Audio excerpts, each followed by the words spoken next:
कृषि दर्शन कृषि दर्शन कृषि दर्शन कृषि दर्शन कृषि दर्शन कृषि दर्शन। नमस्कार, कृषि दर्शन कार्यक्रम में तमाम किसान भाइयों का स्वागत है। किसान भाइयों, आप सबों को गंदरू भाई का नमस्कार। साथ ही साथ झुमकी बहन का भी तहे दिल से जोहार। तो झुमकी बहन, अब कार्यक्रम की शुरुआत की जाए। नेकी और पूछ तो चलिए फटाफट कीजिए। तो चलिए किसान भाइयों, देखते हैं कृषि समाचार। नमस्कार, कृषि समाचार में आपका स्वागत है। मैं हूं पूनम। आइए देखते हैं आज कृषि समाचार में क्या है खास।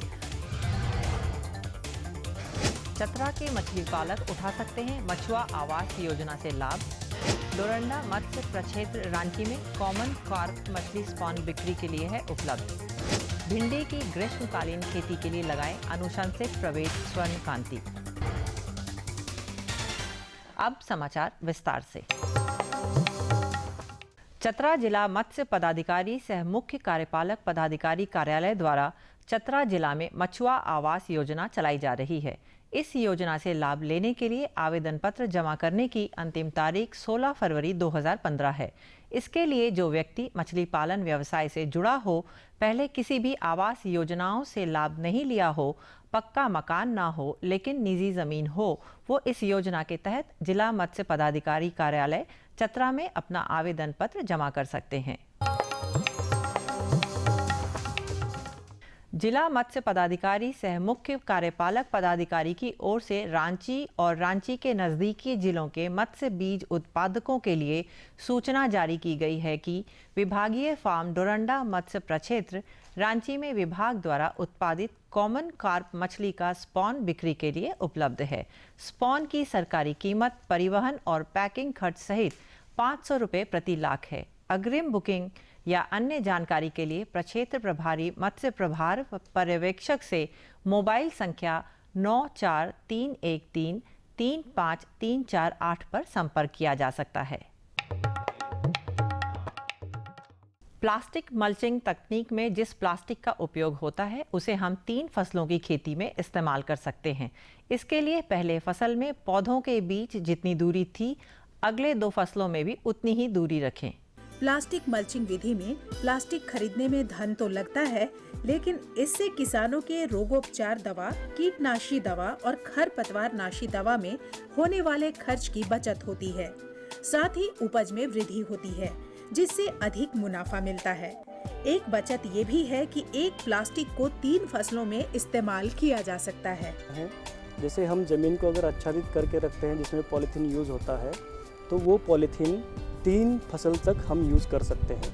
जैसे हम मेड़ बनाते हैं खेतों में, उसके ऊपर आच्छादन डाल देते हैं और दोनों साइड से मिट्टी से उसको पैक कर देते हैं, तो और उसमें हम आच्छादन में होल बना के हम अपनी फसल लगाते हैं। तो अगर इस अगली वाली जो हमारी फसल है उसके पौधे से पौधे की दूरी पहले फसल के बराबर है, तो हम दूसरी फसल भी उसी में लगा सकते हैं। तो इससे क्या होगा, हमें हर बार हर फसल के लिए पॉलीथीन निकाल के फिर लगाने की ज़रूरत नहीं है। ऐसा करने से हम 3 फसल आराम से एक ही आच्छादन कवर में ले सकते हैं।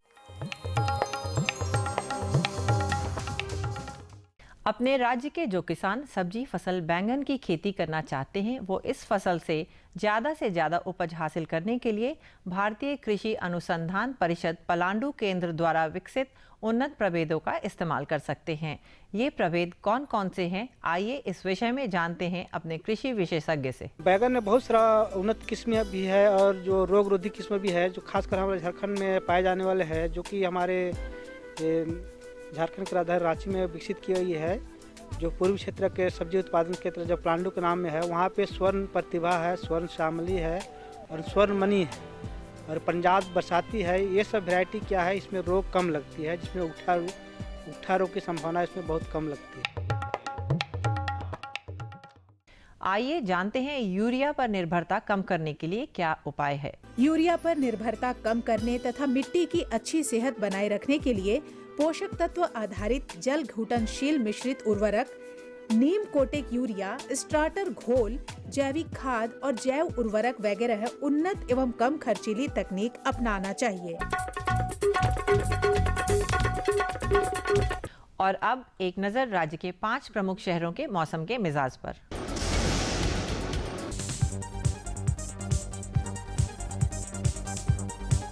आज राज्य के 5 प्रमुख नगरों के अधिकतम और न्यूनतम तापमान कुछ इस प्रकार दर्ज किए गए। रांची का अधिकतम तापमान 24 डिग्री सेल्सियस और न्यूनतम 12 डिग्री सेल्सियस। जमशेदपुर का अधिकतम तापमान 27 डिग्री सेल्सियस और न्यूनतम 11 डिग्री सेल्सियस। मेदिनीनगर का अधिकतम तापमान 25 डिग्री सेल्सियस और न्यूनतम 11 डिग्री सेल्सियस।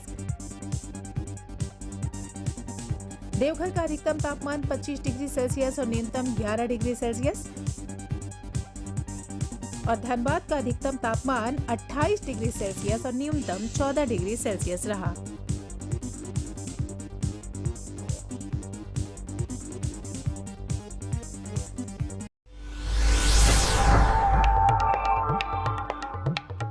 और अब मंडी भाव में आइए नजर डालते हैं अनाजों के भाव पर। आज कृषि उत्पाद बाजार समिति पंडरा रांची में विभिन्न खाद्यान्नों के थोक भाव कुछ इस प्रकार दर्ज किए गए।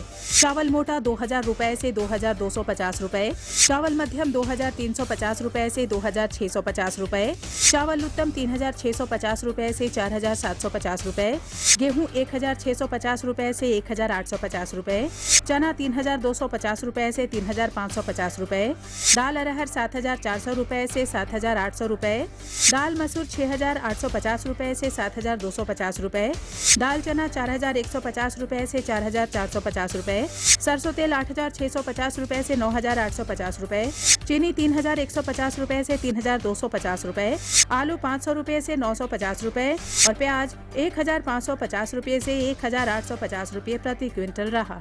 कृषि समाचार में आज इतना ही। अगले दिन अगले अंक में फिर मुलाकात होगी कुछ ताज़ा तरीन खबरों के साथ। तब तक के लिए दीजिए इजाजत। नमस्कार, जोहार। कृषि समाचार के अंतर्गत अपनी जानकारी ली मंडी के भाव के बारे में, मौसम के मिजाज के बारे में, तरह तरह की खेती बाड़ी के बारे में।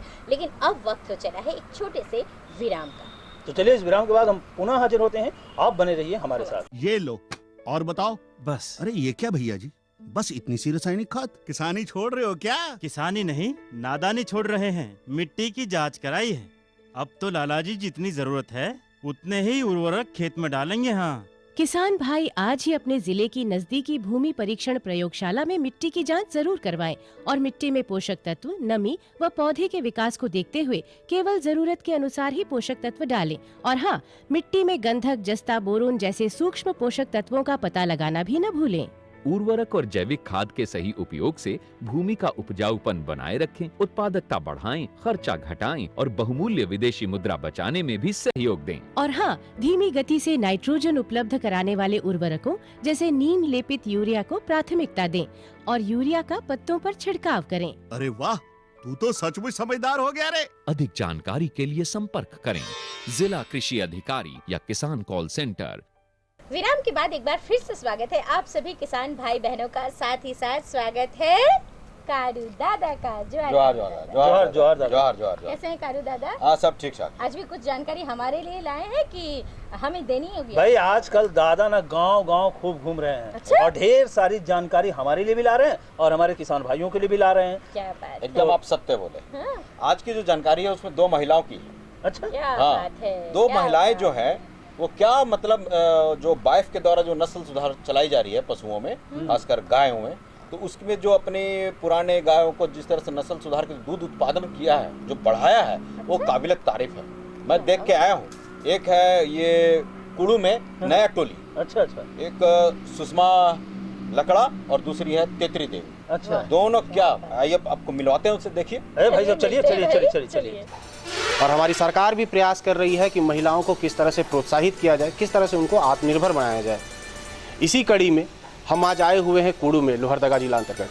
हौसले अगर बुलंद हो तो सपने साकार होते हैं, यह कहावत है, लेकिन इसको चरितार्थ किया है महिलाओं ने। महिलाएं हमारी भारत की आदि शक्ति। हमारी सरकार भी कोशिश कर रही है कि महिलाओं को आगे किया जाए, उनको आत्मनिर्भर बनाया जाए हर क्षेत्र में जिसमें वो जाना चाहती हैं। और इसी कड़ी में हम आज आए हुए हैं कुड़ू, जो कि लोहरदगा जिला अंतर्गत पड़ता है। और यहाँ पे एक महिला है, आइए आपको दिखाते हैं कि किस तरह से वो फर्श से अर्श तक पहुंची। उन्होंने गौपालन को अपनाया, उन्होंने दुग्ध उत्पादन किया और आज अपने परिवार में अपने बच्चों को अच्छी शिक्षा दे रही हैं। अच्छा उनका रहन सहन हो गया है और हर मामले में वो आत्मनिर्भर हो गई हैं। तो आइए उनकी कहानी दिखाते हैं और बताते हैं उनकी जीवन यात्रा।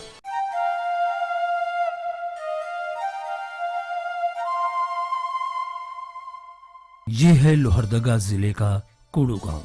ये गांव आज गाय पालन के लिए पूरे प्रदेश में जाना जाता है। आज इस गांव के लोग गौ पालन से सुखी और समृद्ध हुए हैं।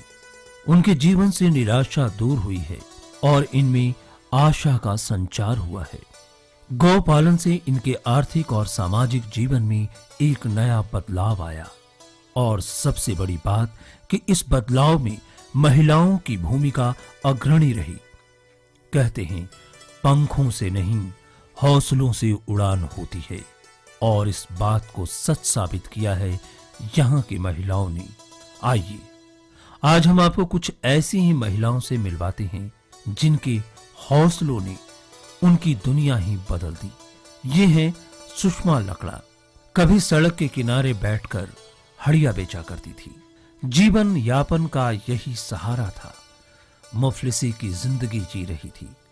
तन को ढकने के लिए पर्याप्त कपड़े भी नहीं थे। बमुश्किल 2 वक्त का खाना नसीब होता था। बच्चों की परवरिश भी बड़ी मुश्किल के साथ हो रही थी। न कोई सपना, न कोई आस, बस जिंदगी यूं ही गुजर रही थी। मगर आज इनके पास सब कुछ है। ये आर्थिक रूप से संपन्न है। मान है, सम्मान है, प्रतिष्ठा है। बच्चे अच्छे संस्थानों में तकनीकी शिक्षा प्राप्त कर रहे हैं। ये सब कैसे हुआ, आइए जानते हैं इन्हीं से। पहले तो भैया हम कहा बोले हड़िया बेचते थे रोड में बैठ के डेगची लेके। तब ये बाइक वाला जो ये गव विकास वाले लोग आए और बाइक वाले लोग और एकदम बोलते थे, मेरे पास आते थे कि आप गाय हुई लीजिए दीदी, हड़िया बेचना अच्छा बात नहीं है। तो हम उन लोग को देखते थे और भाग जाते थे। एकदम शर्म लगता था कि काहे के लिए रोज दिन आते हैं। लेकिन तो हम बोले कि तब तो ठीक है, तो कैसे लेना होगा भैया? तो बोले कि उसका फॉर्म भराता है, फोटो दीजिएगा, पहचान पत्र दीजिएगा, उसके बाद ब्लॉक से हम ही लोग, तुम लोग न मत करना, हम साइन उन करा देंगे, वही लोग बोला। उसके बाद गाय, हम 2 गाय। लेकिन जब से हम गाय लिए ना, तब से मतलब मेरा साबुन भी मतलब ये हो गया। बाल बच्चा को भी नहलाने उलाने के लिए, उनका कपड़ा धोना, स्कूल भेजते थे। जब पैसा थोड़ा 1 गाय के बाद थोड़ा 2 गाय में हमको दिखने लगा, तब बच्चा लोग को हम स्कूल भेजने लगे। तो लोग का पुस्तक खरीदने के लिए, पेन खरीदने के लिए, वो लोग भी, बच्चा लोग भी बहुत मेहनत सोचता था कि माँ गाय को खिला दी, माँ गाय को खिला दी। हाँ खिला दिए बेटा। पैसा जब होने लगा वैसे वैसे हम बच्चा लोग को प्रोग्रेस में लाने लगे। जब बच्चा लोग का एडमिशन आ गया, इंजीनियरिंग में बहुत पैसा लगता है भैया। हम तो नहीं जान रहे थे, लेकिन हम बोले हिम्मत बांध लिए। जब लोग नीचे ही से कोई जन्म के तो नई बुद्धि सीखता है, हम आके ही बुद्धि सीखता है सब कोई। इतना बड़ा बड़ा लोग मतलब कैसे ऐसे कर रहा है कह के। उसके बाद हम बोले कि जब बछिया मेरे पास तो बहुत हो गई थी, तो हम 4 मतलब गाय बना के बेचे बछिया अथी गाय को। उसमें से एक ठो को बेचे 55,000 में, एक बेचे 40,000 में, और एक ठो को 39,000 में, और एक ठो शायद 45,000 में। मैंने 4 गाय बेचे और एडमिशन कराए। उसमें मैंने बोल रहा है कि 1,75,000 लगेगा, तो 80 लगेगा। हमको उतना पैसा देखने का, जिस समय हमको 20 रुपये नहीं मिलता था, उस समय हमको अब लाख बोल दिया। तो हम अब लाख के लिए भी नहीं घबराए कि मेरे पास चीज़ तो है ना, मेरा बैंक है, समझिए घर में जितना है। और कुछ पैसा हम भी जमा किए थे। अब पूरा एडमिशन कराए। अभी साल में हमको मतलब बच्चा लोग का 6 महीना में 1 लाख से ऊपर लग जाता है। हॉस्टल फीस, आपका लॉज फीस, और बाइक वाले लोग भी गाय बांटने में फॉर्म जमा करवाते हैं। तो वही दीदी लोग वैसे करके मतलब अभी मतलब बहुत गाय दीदी लोग भी ले ली है, और साथ साथ हम लोग के साथ कर रही है। अब बहुत खुशहाल रहती है। वो लोग भी जिसको प्रतिबंधित माना जाता है, निषेध माना जाता है, हड़िया, उसका व्यापार भी करती थी। तो उस समय की प्रतिष्ठा जो यहाँ पे समाज में जो इज्जत की बात थी, और आज के समय में क्या दोनों में देखती हैं फ़र्क? नहीं, अभी तो बगल में अगल बगल भी बिकता है ना भैया, तो सबको बोलते हैं हड़िया मत बेचो, गाय लो या बकरी लो या सुअर लो, लेकिन दम दारू मत बेचो। अभी समिति से मिलकर हम लोग दारू बेचने वाला लोग को डंडा लेके दौड़ाते हैं। सुषमा लकड़ा की जिंदगी में ये बदलाव आया गौ पालन से। फर्श से अर्श तक की ये कहानी मन को छू लेती है। सुषमा कभी कौड़ी कौड़ी के लिए मोहताज हुआ करती थी, आज प्रतिदिन हजारों की कमाई करती हैं। दूध के इस व्यापार में ग्राहकों के साथ व्यवहार भी इनका काफी अच्छा है, ईमानदारी भी खूब है। 100% शुद्ध दूध देती हैं, ग्राहकों को कभी भी इनसे शिकायत नहीं रही। अच्छी महिला है, मिलनसार महिला है। मुखिया में हम लोग खड़ा भी किए थे इनको, ये थोड़ा सा वोट के लिए हार गए। ये बहुत गरीबी से उठी हुई है। एक गाय से शुरुआत करते हुए आप देख रहे हैं इतनी सारी गाय हैं, और इनका जो दूध का क्वालिटी है ये सामने दुहाता है, सामने कस्टमर को मिलता है, सामने पैसा लेती है। इन सबसे बड़ा इनका दूध का क्वालिटी अच्छा है, अच्छी महिला है, मिलनसार महिला है, इसलिए हम लोग यहीं से दूध ले जाते हैं। मैंने और जगह से दूध लेते थे तो उनका तो खैर आधा पानी रहता था।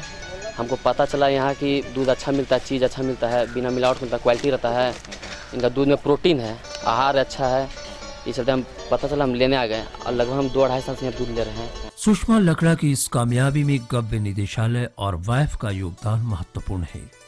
वाइफ एक ऐसी संस्था है जो गव्य विकास निदेशालय के साथ मिलकर नस्ल सुधार कार्यक्रम और गौ पालन पर काम कर रही है। आज हम इस क्षेत्र में दूध उत्पादन के क्षेत्र में काम कर रहे हैं, जो कि लोग नहीं जानते थे।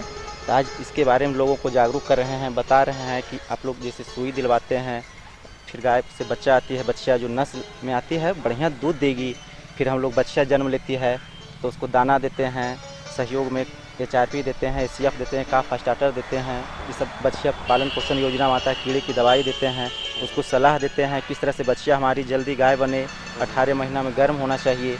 और जो आज इस क्षेत्र की एक पहचान बना है वाइफ का, एक माने सराहनीय और सराहनीय माना जाए इसको, जो कि कोई इस विभाग में कोई ऐसा काम नहीं कर रहा है जो कि आज जो वाइफ काम कर रही है। गौ पालन के प्रति समर्पण और कुछ कर गुजरने की जिद ने सुषमा को आज ये मुकाम दिया। आज इस काम में उनके पति का भी भरपूर सहयोग मिल रहा है। सुषमा के पति अर्जुन आज अपनी पत्नी के प्रति अपना आभार व्यक्त करते हुए इसका पूरा श्रेय अपनी पत्नी को देते हैं।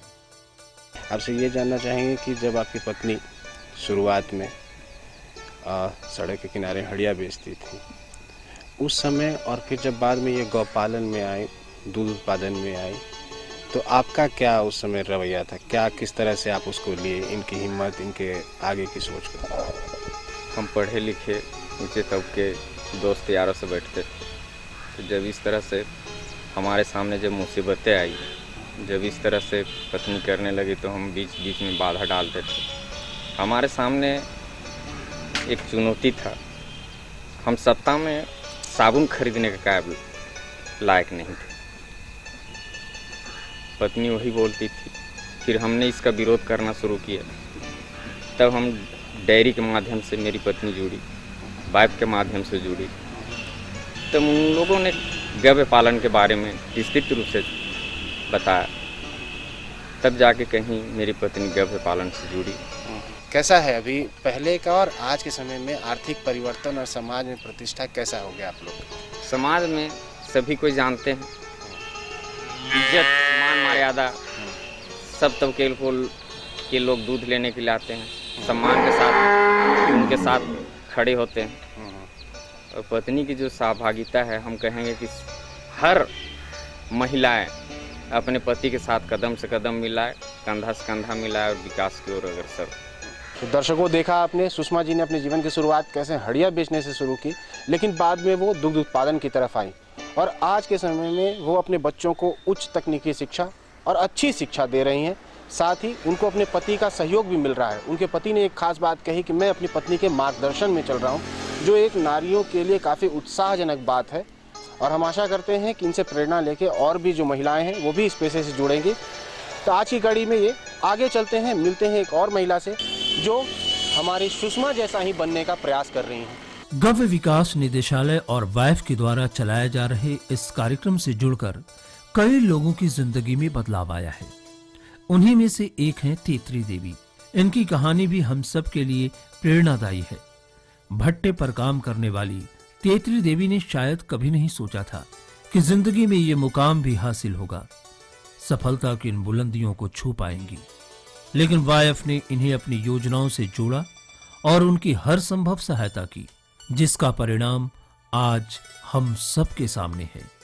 आइए हम आपको सीधे उनसे मिलवाते हैं और उन्हीं से जानते हैं उनकी सफलता की कहानी। जो पहले ना हम भट्ठा में थे, भट्ठा में 9 साल थे, घर में जैसे विभोग से निकल गए, माने जो पहने थे उसी में निकल के चल गए। भट्ठा में थे, भट्ठा में पति पत्नी थे, एक बच्चा उस समय थी, तो भट्ठा में जैसे मजदूर करते थे। तो 9 साल किसी तरह का वहाँ पेट पाले, वहाँ से आ गए। अब कितना दिन बाहर रहेंगे, बच्चा लोग भी तो बड़ा होते जा रहे हैं। तो आए, उस समय सस्ता ज़मीन भी यहाँ मिलता था, मतलब पैसा रहे तब ने कुछ करे। तो किसी तरह का 16 डिसमिल ज़मीन हम लिए और इसी में छोटा मोटा घर बनाए। घर बना के जब महिला समूह चलाने लगे ना, तो उसमें जुड़ गए, उसमें जुड़े। उसके बाद में आपको कुछ तो करना है, मेरा तो और ज़मीन नहीं है यहाँ, तो से महिला समूह में ही डेयरी वाला अफसर आए, प्रधान से हम लोग जुड़े थे। तो आए उसके पास, तो वो हम लोग के पास आया।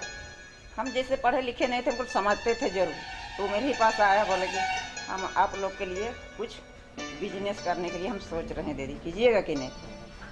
तो करेंगे भैया, अब समिति में हम लोग का पैसा भी हो रहा है, तो कुछ ना कुछ तो जरूर करना है। तो बोला कि गाय पालन डेयरी से आप लोग को जुड़ना है, तो कम से कम एक गांव में 10 गो होना चाहिए सेवा। मैंने ट्रेनिंग हो गया, तो साइन जो नहीं करेगी उसके लिए गाय नहीं देंगे बोल। तो वहीं हम लोग ना किसी तरह का साइन करने के लिए भी सीख गए।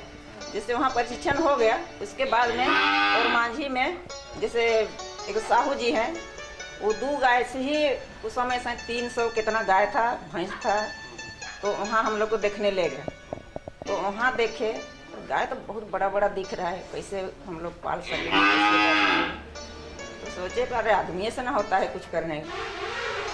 तो आए, उसके बाद में हम लोग को तो पूरा चॉइस हो गया। तो महिला समिति से ही कर्जा उर्जा लेके एकदम सेट बनाना शुरू कर दिए। तो इस बीच में आपको कितना अंतर लगता है अपने जीवन में, कितना संतुष्टि मिलता है? अभी तो बहुत अंतर लगता है, पहले और अभी बहुत अंतर लगता है। पहले ना लकड़ी के लिए जंगल जाते थे, 1 बोझा लकड़ी के लिए, और दिन भर उधरे रहते हैं। अभी सप्ताह में कम से कम 500 का लकड़ी जलाते हैं खरीद के, इसी का कमाई से। अभी फिर भी कुछ नहीं बुझाता। अभी कोई चीज़ भी मंगवाते हैं, रोड जगह गिरा देते हैं, उसमें भी पैसा लगा के चलो मेरे घर में पहुंचा दो। जिनके पास कोई साधन नहीं है, रोजगार नहीं है, उनके लिए आप क्या कहेंगी, कैसे वो इससे जुड़े? वो लोग गांव में ना अभी तक बोलते रहे, बगल गांव तरफ भी हम लोग मीटिंग रख के जाते थे कि अब और चीज़ से ना गाय पालन में बहुत अच्छा है। अब महिला समिति से आप लोग कर्जा लेके खेती करते हैं। अभी कर्जा लिए खेती कीजिए तो 2 महीना 2.5 महीना देखिएगा, होगा तब आप लोग बेचने जाइए, वो भी सस्ता हो गया, इस तरह का मर गया। और गाय को जैसे लाइएगा, खूंटा में बांध दीजिएगा, उसी समय से दूध ढूंढना चालू कर दीजिएगा। रेजा का काम करने वाली तीतरी देवी को आज लोग सम्मान की दृष्टि से देखते हैं। समाज में उनकी इज्जत और प्रतिष्ठा बढ़ी है, और ये सब हुआ वाइफ के प्रयासों से। हमारा जो वाइफ सेंटर है सुषमा जी के घर के सामने है, बराबर में होता था मुलाकात। बहुत एक गरीबी परिवार से झेल रहे थे, उनको हमने एक सलाह दिया कि देखिए हम आपके क्षेत्र में काम भी कर रहे हैं, तो आप एक गाय किसी तरह से उनको सलाह दिए कि आप डेयरी से मिल रहा है लोन, आप लोन लीजिए। तो कहने के बाद फिर बात माने, बहुत दिन तो फिर नहीं मान रहे थे, 2-4-5 महीना लगे। रेगुलर उनको हम उन्हें प्रोत्साहन की ओर करने लगे कि आप कीजिए। तो उनका देखिए कि रुचि कुछ बढ़ा इस क्षेत्र में, तब फिर उनको हम डेयरी भेजे या वहाँ से लोन आप लीजिए। 2 गाय की योजना आई है, फिर 2 गाय का योजना वो लिए वहाँ से डेयरी से। तो उनका फिर जब वहाँ से पास भी हो गया योजना, फिर गाय लाए। फिर गाय लाने के बाद फिर दूध में उनकी देखे कि आमदनी, उनको लगा कि नहीं अब हमारी पहले जो गरीबी था उससे कुछ ऊपर उठे हैं। उसी तरह से और आगे की ओर बढ़ने लगा। फिर इस तरह से रुचि बढ़ने लगा कि लगा इनको कि हम कुछ और करेंगे। आमदनी बढ़ते गई, धीरे धीरे इसमें रुचि बढ़ा। फिर बच्चे हुए बड़े, उस समय पूरा गरीबी हालत में थे, जो कि हड़िया बेचते थे रोड किनारे ना। और उनको लगा कि हड़िया छोड़ करके अब हम कुछ दूसरे लाइन में आ गए हैं, तो उनको लगा कि नहीं अब बढ़िया से करना चाहिए। आज बच्चे को आज एक बढ़िया स्कूल में पढ़ा रहे हैं, उनकी एक आमदनी, अच्छा आमदनी है। गौपालन में चारा का विशेष महत्व है, लेकिन झारखंड जैसे प्रदेश में हरे चारे का अभाव है। इस समस्या के निदान के लिए वाइफ द्वारा अजोला के उत्पादन में किसानों को काफी रियायत और सहयोग प्रदान किया जाता है, जिसका लाभ किसान भी उठा रहे हैं। जिन किसान बहन भाइयों के पास में जमीन की उपलब्धता इतनी नहीं है कि हरा चारा लगा सकें, उनके लिए हम एक अजोला प्रोग्राम भी संचालित कर रहे हैं, जो राज्य के 24 जिले में संचालित है। इस योजना के तहत किसान के घर पर अजोला बेड बनाए जाते हैं। ये अजोला एक अजीब किस्म की घास है जिसमें प्रोटीन का परसेंटेज बहुत ज़्यादा होता है और इसको खिलाने से वसा एवं प्रोटीन की मात्रा दूध में बढ़ती है, दूध उत्पादन भी बढ़ता है। और जो ऐसी बच्चियां हैं जो इनफर्टिलिटी का शिकार हैं, वो भी अपने हीट में आकर के पूरा साइकिल कंप्लीट करती हैं। बहुत प्रोटीन है इसमें भी है।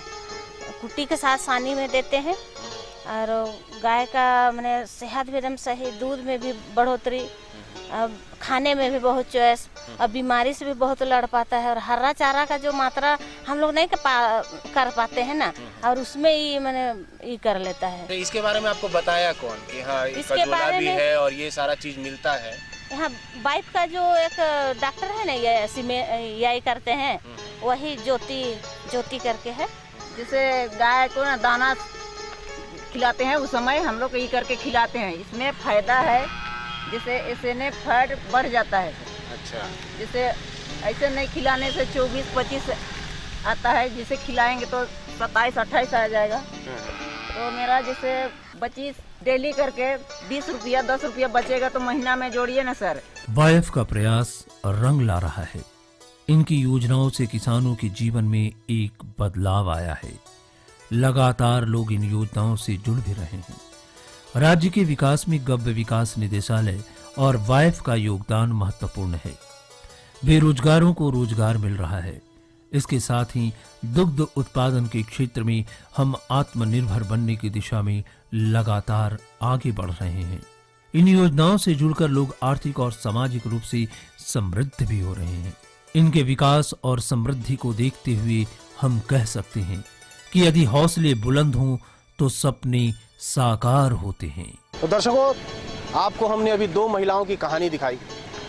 एक महिला जो हड़िया बेचती थी और एक महिला जो भट्ठे पर काम करती थी, लेकिन वो गव्य निदेशालय और वाइफ के सहयोग से गौ पालन करने लगी और इसके साथ ही उन्होंने अपनी आर्थिक स्थिति में काफ़ी अधिक विकास किया और आज अपने बच्चों को कोई इंजीनियरिंग की शिक्षा दे रहा है, कोई अपने पोतों को चाहता है कि वो इंजीनियर बने। सुषमा जी के पति ने एक खास बात कही कि वो अब अपनी पत्नी के मार्गदर्शन में चलना चाहते हैं। इससे यह साबित होता है कि महिलाएं भी किसी से कम नहीं हैं और नारी शक्ति को हम भी सलाम करते हैं। तो दर्शकों, आज के लिए इतना ही। अगले अंक में किसी और जगह किसी और शख्सियत से फिर मुलाकात होगी। तब तक के लिए धन्यवाद। अगर इन योजनाओं का सही तरीके से अगर हम इस्तेमाल करें, इन योजनाओं का लाभ हम सही तरीके से लें, तो बिल्कुल हम ऊंची उड़ान भर सकते हैं और निरंतर विकास की प्रक्रिया में आगे बढ़ सकते हैं। और ये हम लोगों ने देखा भी है भी। बिल्कुल, तो आप भी अपना हौसला बुलंद रखिए और अपने सपने साकार कीजिए। और झुमकी बहन, अब हमें लगता है कि हमारे कार्यक्रम का समय समाप्त होने वाला है, तो फटाफट हम अपना पता बता दें। बिल्कुल बता देते हैं। फटाफट कागज और कलम उठाइए और हमारा पता नोट कीजिए। हमारा पता है कार्यक्रम कृषि दर्शन, कृषि प्रकोष्ठ द्वारा केंद्र निदेशक, दूरदर्शन केंद्र, रातू रोड, रांची। पिन संख्या है 834-001। तो किसान भाइयों, इसी के साथ हम सबों को दीजिए अनुमति। नमस्कार।